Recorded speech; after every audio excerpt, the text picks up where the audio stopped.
Panorama group, जो सोचता है वो करता है। अगर ये वीडियो पसंद आई और वह बिहार के राजनीति और बिहारियत से सरोकार रखेनी तो सब्सक्राइब बटन दबा के चैनल के सब्सक्राइब कर ली। ओजे एगो घंटी बा, ओकरा बटन दबा देला से कुल सटीक और मारक खबर रुआ मुफ्त में मिल जाई। अगर रुआ पत्रकारिता के हमनी के नया प्रयोग में सहयोग कर चाहतानी तो ज्वाइन बटन दबा दी। पेटीएम नंबर नोट कर ली 9386816700। धन्यवाद।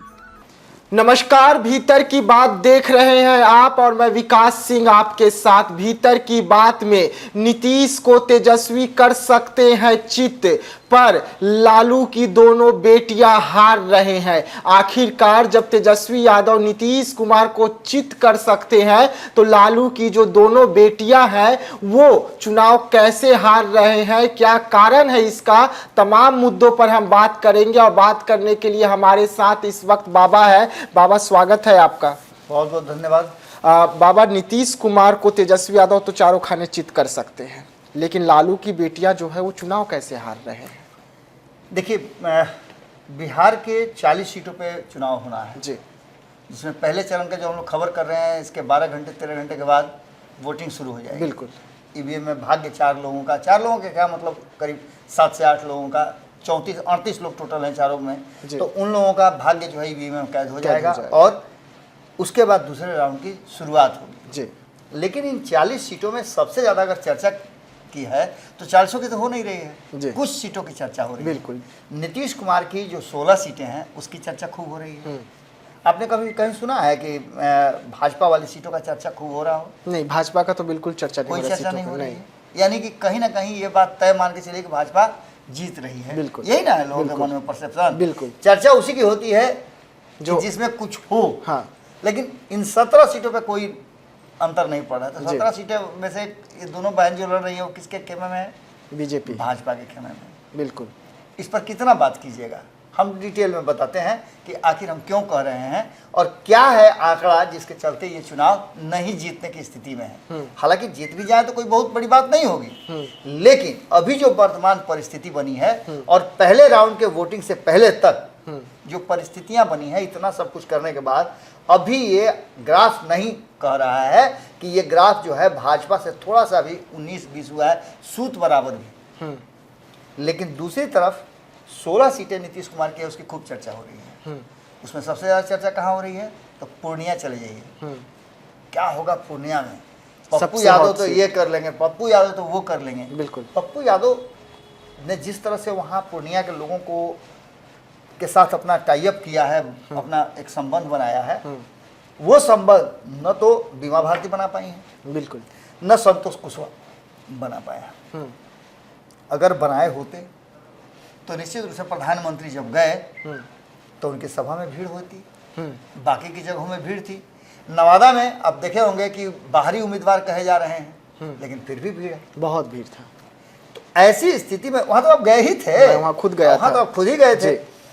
ये सारी चीजें घुमा फिरा करके वहीं आ रही हैं कि कुछ ऐसी सीटें हैं, जैसे जहानाबाद की बात कर लीजिए, तो जहानाबाद पिछले चुनाव में 2019 में भी जी एक ऐसा सीट बना हुआ था जहां राष्ट्रीय जनता दल ने बड़ी कड़ी टक्कर दिया था, तो इस सीट पर भी जीत सकते हैं।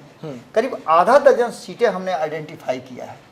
दूसरा सबसे महत्वपूर्ण बात कि आप हिना साहब को भी देख रहे हैं जी। हिना साहब ने अपना एंगल ही चेंज कर दिया है। उन्होंने ये अंतर जो हिंदू मुस्लिम का था, सेकुलर और कॉम्युनल का जो मुद्दा था, उसको साफ डाइल्यूट कर दिया है। उन्होंने बताया है कि ईद भी हम मनाएंगे और रामनवमी भी मनाएंगे। और रामनवमी में वो कन्या पूजन करते हुए नजर है। मैं उसी की बात कर रहा था, कन्या पूजन कर रही जी। हैं। दैट मीन्स कि उन्होंने एक संदेश छोड़ा है कि न हिंदू बुरा है न मुसलमान बुरा है, इन दोनों को लड़ाए वो इंसान बुरा है। यानी सीधी तौर पे उन्होंने एक और संदेश दिया है कि मुसलमानों को अब ये सोच करके अपना वोट नहीं जाया करना है, नहीं देना है कि ये सेकुलर छवि के लोग हैं, सेकुलर कम्युनल कुछ नहीं होता है। आपके वोट को लेकर के लोग आपको दरकिनार कर देते हैं। जब 23 सीट में से मात्र 2 सीट 18% वाले को दिया जा सकता है, जिसके कारण आपने देखा कि पार्टी के भीतर विद्रोह हुआ, तो ये बातें तो सबके समझ में आई ना जी। ये सारी चीजें घुमा फिरा करके ऐसे राउंड राउंड घूम करके जलेबी की तरह कहाँ आएंगी? तो सीधे इन 2 सीटों पे आएगी, एक पाटलिपुत्रा और दूसरा सारण। सारण का दोनों लालू सारण और पाटलिपुत्रा की ये 2 सीटें हैं जिसमें लालू प्रसाद की 2 बेटियां चुनाव लड़ रही हैं। रोहिणी पहली बार आई हैं, लेकिन उससे पहले मीसा भारती 2 बार अपना किस्मत आजमा चुकी जी। यही नहीं, जिस सीट पर मीसा भारती 2 बार हारी हैं, उनके पिता भी 1 बार हार चुके हैं।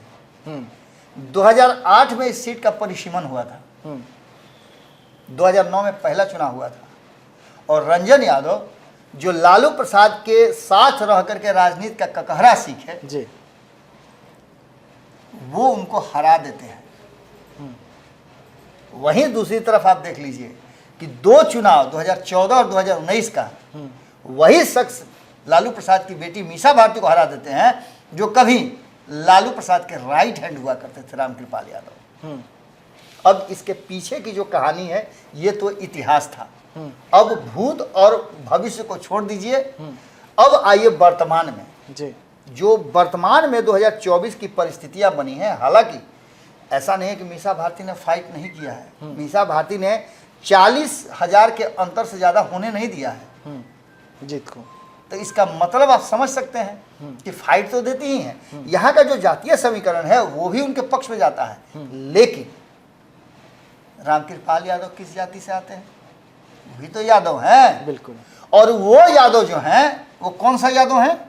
तो वो साल के 365 दिन किसी के यहाँ छठियार हो, किसी का एक्सीडेंट हो जाए, किसी के घर में सत्यनारायण भगवान का कथा हो, किसी के यहाँ जग हो रहा हो, सबके यहाँ पहुँचते हैं।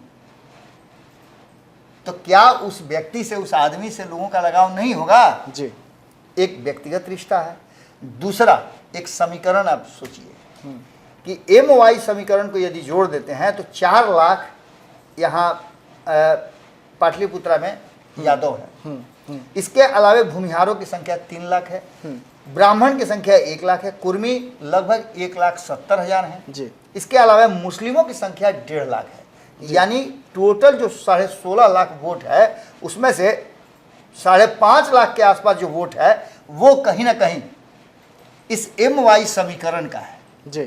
तो इसका मतलब आप सीधी तौर पर समझ गए कि जब MY समीकरण का ये वोट है तो इस वोट के आधार पर वोट कितना आता है? 3 लाख, 3.5 लाख, 4 लाख जी।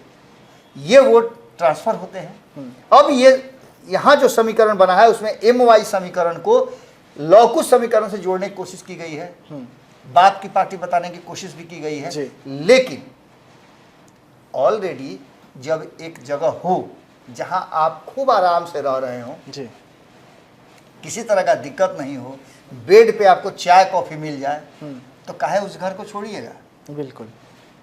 नए घर में जाइएगा तो नई परेशानियां होगी ना। सेटल यहाँ के लोगों का, पाटलिपुत्रा के लोगों का टेस्ट ट्रायल जो फार्मूला है वो है रामकृपाल यादव। मीसा भारती एक तो मेहनत कर रही हैं, इसमें कोई दो राय नहीं है, लेकिन दूसरा सबसे महत्वपूर्ण बात है कि वहाँ के लोगों का कहना है कि यदि यादव को ही देना था तो राज्यसभा गई थी मीसा भारती, राज्यसभा के सदस्य हैं, तो फिर यहाँ क्यों आ रहे हैं? तो मीसा भारती वहाँ इसलिए आ रहे हैं कि उनके पिता को हराया है इस लोकसभा के लोगों ने, तो वो जीत करके अपने पिता को गिफ्ट देना चाहती हैं, उनका ये मानना है। लेकिन इस गिफ्ट में उनके परिवार के सदस्य नहीं है। पिछले चुनाव में आपने देखा कि तेज प्रताप यादव और उनकी मां जाकर के उनके साथ चुनाव प्रचार कर रही थी, लालू प्रसाद का तस्वीर ऐसे लेकर के उन लोगों के यहाँ घूम रही थी, लेकिन तेजस्वी यादव ने कहा उस पर कोई पहल किया। इस बार भी तेजस्वी यादव पाटलिपुत्रा और सारण से दूरे रहेंगे, संभावना तो यही लग रही है। अब हो सकता है हमारी खबर के बाद वो प्लान बना ले कि हम जाएंगे भाई जी, लेकिन अभी तक जो वर्तमान परिस्थिति बनी है वो बिल्कुल अलग है। घर में भी चाहे, अब आपको लगता है तो लालू प्रसाद यादव का भी तो प्लान नहीं था चुनावी मैदान में, लेकिन हम खबर चला तो उसके दूसरे दिन ही लालू प्रसाद यादव चले गए। बिल्कुल आप इस बात को कह सकते हैं। दूसरा सबसे महत्वपूर्ण बात जी कि क्या बाहर के लोग तेजस्वी यादव के लिए थ्रेट हो सकते हैं? जी। पप्पू यादव का बढ़ना तेजस्वी यादव को पसंद नहीं है, कन्हैया कुमार का आगे बढ़ना नहीं पसंद है जी, तो क्या मीसा भारती और इनका रोहिणी आचार्य का, इन दोनों का कंपटीशन वो घर में बर्दाश्त करेंगे क्या? बिल्कुल भी तेज प्रताप यादव को तो दूध की मक्खी की तरह निकाल करके साइड में से रख दिया गया है। कहीं नजर आ रहे हैं क्या? कहीं भी नहीं। किसी चुनाव में किसी पोस्टर में उनका कहीं कुछ नजर आ रहा है, कहीं कुछ नहीं, दूर दूर तक किसी का प्रचार में है भी ही नजर नहीं आ रहे हैं। तो ऐसी स्थिति में आप समझ लीजिए कि पाटलिपुत्रा की लड़ाई जो हम बता रहे हैं, और सबसे बड़ी बात यह है कि वहां के लोगों का कहना है कि क्या और कोई यादव नहीं था? अगर रामकृपाल यादव से टक्कर दिलवाना ही था तो भाई वीरेंद्र को क्यों नहीं दिलवा दिए? भाई वीरेंद्र तो वहां गली गली घूमते हैं। जिस तरह से रामकृपाल यादव छठी छिला में जाते हैं, सत्यनारायण कथों में जाते हैं, कोई का अंगूठा मुचुक गया तब भी जाते हैं, लाइन कट गया तब भी जाते हैं, रोड जाम हो गया तब भी जाते हैं, वैसे ही भाई वीरेंद्र भी जाते हैं तो मनेर के, लेकिन मनेर के विधायक होते हुए वो पूरे पाटलिपुत्रा के सबसे लोकप्रिय नेताओं में से एक है। तो उनको कहा नहीं आप खोजे। इसके अलावे रीतलाल यादव वहां बैठे हुए थे, उनको आप एमएलसी बना सकते हैं, उनको आप विधायक का टिकट दे सकते हैं, लोकसभा का नहीं दे सकते हैं। कहा नहीं दे सकते हैं? वही तो यादव है ना। लेकिन तो यहाँ आप देखने लगिएगा बाहुबली, लेकिन बड़ा नेता कहीं बन जाएंगे तो सांसद यही बात ना है। अब यहाँ उनको आपको बाहुबली नजर आने लगते हैं, यहाँ पर आपको भाई वीरेंद्र नजर आने लगते हैं कि अरे तो सांसद बन जाएगा, बड़ा हो जाएगा। तो ये सब चीजें आपको हटाना पड़ेगा। आप जा करके नवादा में कहते हैं कि परिवार को सब दे दें, यहाँ ये कारण है जिसको लेकर के वहाँ के लोग गुस्सा में हैं। वहाँ के यादव जो है वो 4 लाख यादवों में से लगभग 2.5 लाख से ज़्यादा यादव जो है वो या तो रामकृपाल यादव को वोट कर रहे हैं या फिर नोटा को वोट कर रहे हैं, जो अपने दिल पर पत्थर रख रहे हैं कि लालू प्रसाद को नहीं देना पड़े तो उसके लिए नोटा दबा देंगे, नए के नमूने के। तो नोटा भी एक वोट काउंटिंग होता है। हाँ, बिल्कुल। पक्ष और विपक्ष को जिताने हराने में नोटा भी बड़े काम करता है। इसके अलावे अगर बात करें सारण की, तो यहाँ MY समीकरण बैठाने की कोशिश हो रही है जी। सुनील सिंह यहाँ पूरा जी जान लगाए हुए हैं, अपनी जितनी शक्ति होती है उतना सुनील सिंह लगाए हुए हैं। बिल्कुल। एक तरफ आपने देखा होगा कि संजय यादव अपनी शक्ति लगाए हुए हैं जी, जो तेजस्वी यादव को दाएं से बाएं नहीं होने देना है। जी। तेजस्वी यादव को जैसे घोड़ा को नहीं बग्घी में जब जोता जाता है तो देखिए कि सामने ऐसे लगा दिया जाता है कि इधर उधर ना देखे, इधर उधर ना देखे, सीधा देखे। जी। संजय यादव ने वो व्यवस्था कर लिया है। जब भी तेजस्वी यादव को मैदान में उतरना होता है ना तो वो ऐसे लगा देते हैं, और ऐसे लगा देते हैं तो तेजस्वी यादव को सामने नजर आता है, दाएं बाएं नजर नहीं आता। अब ऐसी स्थिति में उनको कहां से अपनी बहन नजर आएगी? जी। ये जरूर कहते हैं कि हाँ मेरी बहनें हैं, मेरी बहन ने बहुत अच्छा काम किया है, उनको किडनी दिया है। आप क्या नहीं दे दिए? आप भी तो बेटा थे, आप भी दे सकते थे, बेटा होने का फर्ज अदा कर सकते थे। लेकिन खैर इन सब बातों पे ये व्यक्तिगत जीवन की बात है, इस पर हम नहीं जाते हैं। यहाँ जो समीकरण है उसमें सुनील सिंह ने भरसक प्रयास किया है कि रोहिणी आचार्य को उस टक्कर में ला करके खड़ा कर दे जहां कभी लालू प्रसाद का तूती बोला करता था। 4 बार उनके पिता लालू प्रसाद यादव वहां सांसद रह चुके हैं, और बेटी की लड़ाई 4 बार के सांसद से है। राजीव प्रताप रूढ़ी भी 4 बार सांसद रह चुके हैं। तो ये लड़ाई कितना टफ होगा आप समझ सकते हैं। बिल्कुल। माँ यहां से हार चुकी हैं, ये भी आप समझ सकते हैं कि यहाँ का क्या समीकरण होगा। 2014 में माता श्री उनकी खड़ी हुई थी, राबड़ी देवी, वो चुनाव हार गई थी, जबकि बिहार के सीएम रह चुकी है। बिहार के सीएम भी रह चुकी हैं। वहाँ जातीय समीकरण भी है। यहाँ के जातीय समीकरण के बारे में अगर कहा जाए तो यहाँ निर्णायक भूमिका में कहीं ना कहीं यादव हैं, और यादव वर्सेस राजपूत का यहाँ लड़ाई होता है। राजपूत एनडीए से खड़े हैं जी, यादव आरजेडी से खड़े हैं, और लड़ाई आरजेडी वर्सेस एनडीए है, न कि इंडिया वर्सेस एनडीए है जी। इस लड़ाई को पूरी तरह से एक तरफा बना करके लालू प्रसाद ने रख दिया। अब यहाँ निर्णायक भूमिका में आप मान के चलिए कि दलितों की संख्या बहुत अच्छी है, वो है अति पिछड़ा समाज के लोग हैं। मेरी बात हो रही थी संतोष महतो से, नोनिया समाज से आते हैं जी। उनके समाज का भी अच्छा खासा वोट है, और अति पिछड़ा समाज का लोग जो है वो इंतजार कर रहा था टकटकी लगा करके कि कोई अति पिछड़ा यहाँ से उतरेगा। नहीं उतरा पिछड़ा समाज से, और पिछड़ा समाज से भी लालू प्रसाद के परिवार से उतार दिया गया उम्मीदवार जी। अब यहाँ भी मामला है कि थक हार करके लोग कहाँ जाएंगे, वोट तो उनको देना पड़ेगा उधर, बिल्कुल, क्योंकि जहाँ यादव हैं वहाँ तो वो वोट देना नहीं चाहते हैं जी। तो ये भी एक बड़ी समस्या है। वैसे की बात करें तो व्यवसायी वर्ग है, और इतना ना ज़्यादा नीतीश कुमार और नरेंद्र मोदी मिल करके बताना शुरू कर दिया जंगल राज जंगल राज जंगल राज। अरे जो 19 साल का बच्चा है जो वोट देने जाएगा वो याद कर ले, इतिहास पढ़ ले कि 2005 से कैसा बिहार था। अपराध था, जंगल राज था, अपहरण था, अरे पूरा कहानी कथा जो है ना वो टोकरी में करके और तेजस्वी यादव के माथा पर रख दे रहा है। तो नए पीढ़ी के लोगों को भी एक भरोसा बन रहा है। हालांकि यहाँ एक और बात है कि एमओआई समीकरण जब काम करना शुरू करे तो यादव वर्सेस राजपूत जो होता है उसमें मुस्लिमों का 10% जो वोट है, यहाँ जो वोटरों की संख्या है उस संख्या में से अगर जोड़ के देखा जाए तो टक्कर जरूर हो जाता है। यही कारण है कि 4 बार जीत चुके हैं लालू प्रसाद जी। यही कारण है कि राजपूतों के साथ साथ अन्य वर्गों का वोट, गैर यादवों का वोट जो मिलता रहा है उसको लेकर के एमओआई से, और गैर यादवों का वोट जो मिला है उसको लेकर के राजीव प्रताप रूढ़ी ने तो राजीव प्रताप रूढ़ी कौन का सोना का सीढ़ी लगा दिए हैं सारण में जी। उनको तो खुदे मंत्रिमंडल से हटाया गया। लेकिन ऐसा समीकरण बन गया इस बार, इस तरह की चीजें सामने आ गई कि जिसके चलते मजबूरी हो गई भारतीय जनता पार्टी की अपने पुराने कैंडिडेट को रिपीट करना जी। अब ऐसी स्थिति में आप समझ सकते हैं कि पूरी की पूरी कहानी किस तरफ जा रही है। ऐसे में ये कहना कि कई ऐसी सीटें हैं, आधा दर्जन, जिस पर तेजस्वी यादव टक्कर तो दे रहे हैं नीतीश कुमार को, राष्ट्रीय जनता दल जदयू के बीच में टक्कर है, वहां जीत हार हो सकता है, लेकिन अपनी बहनों को जिताने के लिए न तो तेजस्वी यादव के पास कोई प्लान है और न ही कोई इस पर रास्ता निकाला जा रहा है।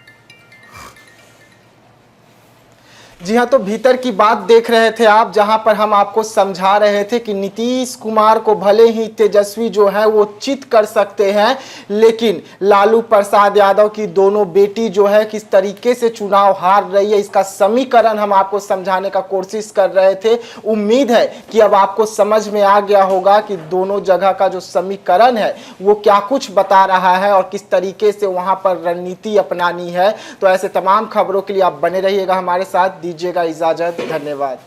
पनोरमा ग्रुप, जो सोचता है वो करता है। अगर ये वीडियो पसंद आई और वह बिहार के राजनीति और बिहारियत से सरोकार रखेनी तो सब्सक्राइब बटन दबा के चैनल के सब्सक्राइब कर ली। ओजे एगो घंटी बा, ओकरा बटन दबा देला से कुल सटीक और मारक खबर रुआ मुफ्त में मिल जाई। अगर रुआ पत्रकारिता के हमनी के नया प्रयोग में सहयोग कर चाहतानी तो ज्वाइन बटन दबा दी। पेटीएम नंबर नोट कर ली 9386816700। धन्यवाद।